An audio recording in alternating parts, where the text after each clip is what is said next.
자, 이어서 뉴욕 현지 연결해서 9월의 첫 거래일 상황 자세하게 알아보겠습니다. 김한희 특파원 안녕하십니까? 네, 안녕하세요. 네, 9월에는 떨어진다라는 그런 통계가 있는데 이 통계가 또 심리를 건드는 그런 모습도 있습니다. 9월의 첫 거래일 아쉽게 마쳤는데요. 내용 어땠습니까? 네, 뉴욕 주식시장에서 연중 성적이 가장 저조하다는 9월 첫날이었죠. 뉴욕 증시가 일제히 급락 마감했습니다. 미국의 제조업이 여전히 위축세에 머물고 있다는 데이터가 나오면서 다시 경기 침체에 대한 공포가 고개를 드는 분위기를 보였는데요. 엔비디아가 9.53%나 폭락하면서 반도체를 중심으로 기술주 낙폭이 특히 컸습니다. 오늘 뉴욕 증권거래소에서 다우존스 30 산업평균지수는 전거래일 대비 1.51% 급락한 4936.93의 거래를 마쳤습니다. S&P 500 지수도 2.12% 떨어진 5528.93을, 나스닥 지수는 3.26%나 급락한 17,136.30을 기록했습니다. 러셀 2000 지수도 3% 이상 빠졌습니다. 오늘 주식시장 폭락세를 가중시킨 건 반도체였습니다. 그동안 큰 폭으로 올랐던 반도체는 시장이 조정을 받자 된서리를 맞았는데요. 특히 엔비디아가 크게 떨어지면서 AI 반도체 종목들이 동반 폭락세를 탔습니다. 먼저 엔비디아는 초반부터 폭락세를 타기 시작해 막판에 낙폭이 확대되며 9% 넘게 폭락했는데요. 전거래일 대비 9.53% 폭락해 108달러로 추락했습니다. 인텔은 8.80% 떨어졌고 AMD는 7.82%, 퀄컴은 6.88% 폭락했으며 오는 5일 분기 실적 발표가 예정된 브로드컴도 6.16% 폭락 마감했습니다. 매그니피센트 세븐 대형 기술주들도 동반 하락했는데요. 특히 테슬라는 중국 내 8월 판매 대수가 86,697대로 1년 전보다 3%, 7월에 비하면 17% 급증했다는 호재에도 불구하고 하락했습니다. 장 초반 0.3% 오름세를 탔던 테슬라는 기술주 매도세 태풍을 피하지 못해 결국 1.64% 하락했습니다. 애플도 상승세에 제동이 걸려 2.72% 급락했습니다.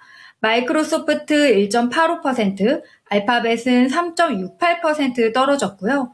아마존과 메타는 1%대 하락 마감했습니다. 이 밖에도 보잉은 웰스파고가 중립에서 매도로 추천 의견을 하향 조정하고 목표 주가가 185달러에서 119달러로 대거 낮추면서 7.32%나 폭락했습니다. 네, 반도체가 떨어졌다라는 것이 또 오늘 국내 시장에 우려가 될 것 같다라는 생각이 듭니다. 자, 그리고 이 글로벌 투자자들의 관심은 금리 인하와 그리고 시장의 침체, 여기에서 줄다리기를 하고 있는데 좀 더 침체 쪽에 가까웠던 것 같습니다. 지표들 어땠습니까? 네, 오늘 발표된 경제 지표는 경기 둔화 공포를 재부각시키는 결과를 낳았습니다. 미국 공급관리협회 ISM이 발표한 8월 제조업 구매관리자 지수 PMI가 47.1을 기록했는데요. 전월 46.8에서 상승했지만 전문가 전망치는 밑돌았습니다. 대표적인 경기 선행지표인 제조업 PMI가 50보다 높으면 경기 확장을, 50보다 낮으면 위축을 의미하는데요.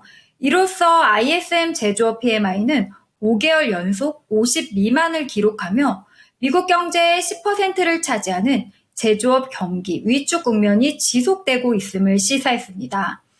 7월보다는 소폭 반등하기는 했지만 시장 참가자들은 제조업 경기가 부진을 면치 못했다는 사실에 주목한 건데요. S&P 글로벌이 발표한 8월 제조업 PMI 역시 위축 국면을 이어갔다는 결과가 나왔습니다. S&P 글로벌의 8월 제조업 PMI는 47.9를 기록해 전월은 물론 전망치를 모두 밑돌았는데요.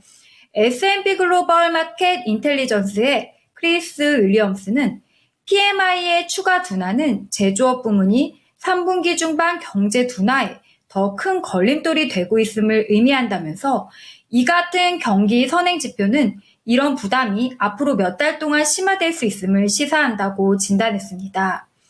여기에 더해 미국 경제 성장률을 실시간으로 추정하는 애틀랜타 연은의 GDP 나우 3분기 성장률을 전기 대비 연율 환산 기준 2.0%로 제시하면서 지난 7월 26일 개시 이후 최저치를 나타냈습니다. 이 같은 지표 결과에 따라 투자자들이 미국의 경기가 침체되면 기업들의 실적이 줄고 주가 역시 떨어질 것이라는 우려가 강해진 겁니다. 지난 8월 초에 나타났던 현상이 다시 반복되는 분위기인데요.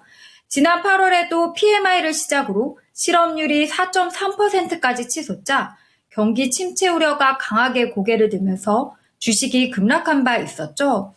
투자자들은 이번 주 잇따른 고용지표를 앞두고 일단 주식을 투매하고 있는 것으로 보입니다.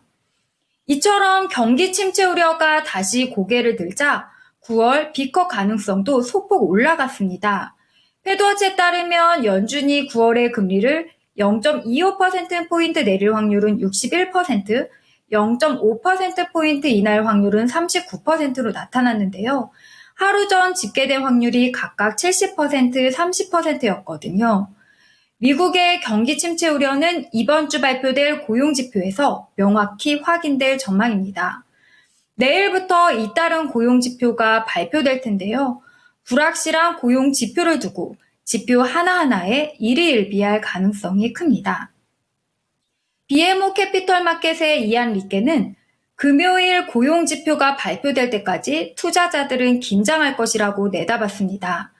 블루칩 트렌드 리포트의 레리 덴타렐리도 현재 시장은 들어오는 모든 데이터에 매우 과도하게 반응하고 있다며 시장은 데이터에 매우 의존적이 되고 있다고 지적했습니다. 이제 내일 일정 살펴볼게요. 이번 주 경제 지표가 많이 발표됩니다. 이번 주 가장 중요한 지표인 금요일 고용 보고서를 앞두고 내일은 7월 9일 이직 보고서가 발표될 예정입니다. 또한 오늘에 이어 미국 제조업황의 건전성을 가늠해 볼 수 있는 7월 무역 수지와 7월 공장재 수주가 발표됩니다. 또한 연준의 경기 평가 보고서인 베이지북도 나오는데요. 캐나다 중앙은행은 기준금리를 결정합니다. 네, 아무래도 나오는 경제 지표들을 잘 지켜보면서 너무 일희일비하지는 않아야 될 것 같습니다. 오늘 내용 잘 들었습니다. 네, 감사합니다. 지금까지 모닝인 뉴욕이었습니다.